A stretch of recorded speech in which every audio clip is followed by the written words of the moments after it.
Hi friends, आज video में जानिबा MS office कौन होता है, एमएस ऑफिस रो यूज कौन होता है, केउठारे यूज कराई थाए आज दिन में ए सब details जानिबा।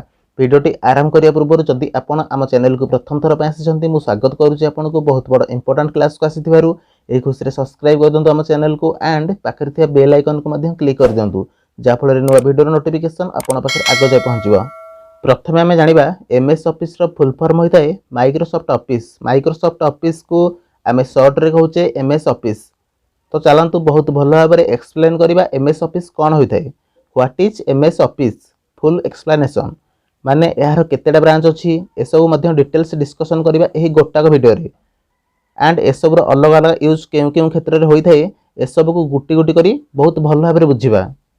MS office is a application software. MS office गोटे एप्लिकेशन सॉफ्टवेयर होई थाए। एप्लिकेशन सॉफ्टवेयर से एप्स गुडी कहा जाए जो एप्स गुडी को यूजर मानकर नीड्स को फुलफिल करथांती like MS office, Adobe Photoshop, Filmora, WhatsApp, Facebook, video games एमिति बहुत सारा एप्स अछंती जे गुडी को यूजर माने व्यवहार करूछंती तांकर आवश्यक मुताबिक ए सब को एप्लिकेशन सॉफ्टवेयर कहा जाए। MS Office is a application software which was developed and published by Microsoft in the year 1990।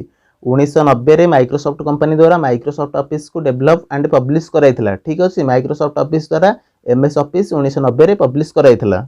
It is widely used in business and educational sectors. MS office रो आजिकली बहुत यूज करा जाउची बिजनेस रे and educational sector माने शिक्षा क्षेत्र रे बहुत यूज करा जाउची MS ऑफिस रो। आपण स्कूल कॉलेज रे देखितेबे MS ऑफिस रो बहुत यूज करा जाउची। तो एहा को यूज करी आमे कोन करिथाउ through which we can create, view and edit documents, spreadsheet, presentation and data entry on database. आमे चारिटा काम खास कर करथाउ MS ऑफिस रे। डॉक्यूमेंट्स तयारी करथाउ, स्प्रेडशीट रे काम कराई थाए, प्रेजेंटेशन तयारी कराई थाए, नहले डाटाबेस रे डाटा एंट्री कराई थाए। ए सब जगह रे MS ऑफिस यूज कराई थाए। प्रथमे MS ऑफिस को बहुत ऑफिस गुडी करे व्यवहार कराउथला एंड एहा को माइक्रोसॉफ्ट डेवलप करिथिला सेति पई तार नाम दिया गला MS ऑफिस माने माइक्रोसॉफ्ट ऑफिस। नोट तो एठारे आपन को मने रखियार अछि माइक्रोसॉफ्ट ऑफिस रो फाउंडर हेउछंती बिल गेट्स जे कि आज समय विश्वर टॉप 10 धनी लिस्ट रे जाउछंती richest person of the world. CEO किए माइक्रोसॉफ्ट ऑफिस रो सत्य नाडेला माइक्रोसॉफ्ट ऑफिस रो CEO chief executive officer. MS office रो लेटेस्ट वर्जन हेउची MS ऑफिस 2019। MS ऑफिस 2019 सबुठारु लेटेस्ट वर्जन हेउची माइक्रोसॉफ्ट ऑफिस रो जोटा कि आजिकल यूज करूचे आम कंप्यूटर रे। तो ये हे गला हमर MS office founder, CEO, latest version and ए सब रो यूज कोन होई थाए।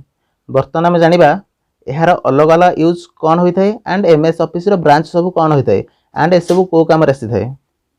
माइक्रोसॉफ्ट ऑफिस रो प्रथम ब्रांच होई थाए MS वर्ड जहा को आपण कहि परिबे माइक्रोसॉफ्ट वर्ड। सेकंड रहला MS एक्सेल माने Microsoft Excel, Microsoft PowerPoint and Microsoft Access. ये जो चारोटी ब्रांच अछंती एमान को बेसिकली बहुत यूज कराई थाए। एही चारोटी एप्लिकेशन को प्रथमे पब्लिश कराइथिला जेतेबेले MS ऑफिस को लॉन्च करावला। तो MS वर्ड को प्रथमे बनाइथिला कारण MS वर्ड को व्यवहार करी आमे कोनोसी प्रकार डॉक्यूमेंट्स तयार करि परिबा जेमिति कि रेज्यूमे, लेटर तयार करि परिबा, एप्लिकेशन तयार करि परिबा, सर्टिफिकेट तयार करि परिबा। एही प्रकार काम जदि आपण करिवार अछि तेबे आपण एही डॉक्यूमेंटेशन काम गुडी को MS वर्ड रे करि परिबे। MS वर्ड MS ऑफिस रे गोटे छोटो प्रोग्राम होई थाए, गोटे छोटो ब्रांच होई थाए। एही भली MS एक्सेल मध्य MS ऑफिस रो गोटे छोटो ब्रांच होई थाए। एथिरे आमे कोन करिथाउ ना अकाउंटेंट्स मानकर प्रथम चॉइस होई थाए MS एक्सेल। एथे हिसाब किताब करिया बहुत सहज होई थाए। एथिरे आपण कोन करिवे ना सैलरी चार्ट करि परिबे, बिलिंग करि परिबे, स्टूडेंट्स रिजल्ट तयार करि परिबे, मैथमेटिकल कैलकुलेशन जेते अछि सब एथिरे करि परिबे। एथिरे सब मैथमेटिकल फार्मूला गुडी अछि से गुडी को यूज करी आपण बहुत सहज रे सब कैलकुलेशन करि परिबे। तो ये हे गला हमर MS एक्सेल। एथिरे स्प्रेडशीट रहि थाए रो कॉलम्स रो फॉर्मेट रे। एथिरे बहुत छोटो छोटो बॉक्स रहि थाए जहा को हमें सेल कहिताउ। एही सेल गुडी करे हमें डाटा एंट्री करथाउ किंतु MS वर्ड रे गोटे ब्लैंक पेज बड़ आकार रो रहि थाए। एथिरे सब डॉक्यूमेंट्स टाइप रो काम कराई थाए। वर्तमान आमे जानिबा MS पावर पॉइंट माने माइक्रोसॉफ्ट पावर पॉइंट ये MS ऑफिस रो तृतीय ब्रांच होई थाए। एहा को व्यवहार करी आमे कोनोसी प्रकार रो भी प्रेजेंटेशन तयार करि परिबा। जदि आपण को कोनोसी टॉपिक ऊपर बहुत भलो भाबरे बुझेबार अछि आपण कोन करिवे ना तार एक प्रेजेंटेशन तयार करिवे पावर पॉइंट को यूज करी। एथिरे आपण text, images sound video animations power point को व्यवहार करी बहुत बढ़िया तैयारी करि परिबे। वर्तमान आमर लास्ट रे जानिबा एमएस एक्सेस। एमएस एक्सेस आमर एमएस ऑफिस रो फोर्थ ब्रांच होइतै। एहार भी अलग काम होइतै जेमिति एही तीनोटी जाकर अलग अलग काम होइतै। एमएस एक्सेस माने डाटाबेस। जदि आपन को डाटाबेस रे काम करियर अछि, डाटा एंट्री करियर अछि, एमएस एक्सेस यूज करिवे। एथिरे आपन डाटाबेस क्रिएट करि परिबे, डाटा को एंटर करि परिबे। दी प्रकार डाटा एंट्री करि परिबे, बैकएंड एंड फ्रंट एंड। जदि आपन प्रोग्रामिंग लैंग्वेज को यूज करी डाटा एंट्री करूछंती तेबे से ला बैकएंड। एंड जदि आपन डायरेक्ट एमएस एक्सेस रो जीयूआई पार्ट्स को एक्सेस करी डाटा एंट्री करूछंती ताको हमें कहिबा फ्रंट एंड। एही चारोटी एमएस ऑफिस रो बेसिक ब्रांच होइथांती। एमान को छाडी देले एमएस ऑफिस रो आहुरी केते ब्रांच अछंती जे गुडी को परे पब्लिश कराला। प्रथम एगुडी किछि नथिले। MS OneNote, MS Outlook, MS SharePoint, MS Publisher एही चारोटी को परे ऐड कराला। पब्लिक करो डिमांड को देखिकी, क्लाइंट मानकर रिक्वायरमेंट को देखिकी। जदि आपण कमेंट बॉक्स रे कमेंट करी जणाइबे एही चारोटी पार्ट्स रो सेपरेट वीडियो बनाया पई तेबे मु निश्चिंत रूपे एही चारोटी पार्ट्स रो सेपरेट वीडियो बनाइबी।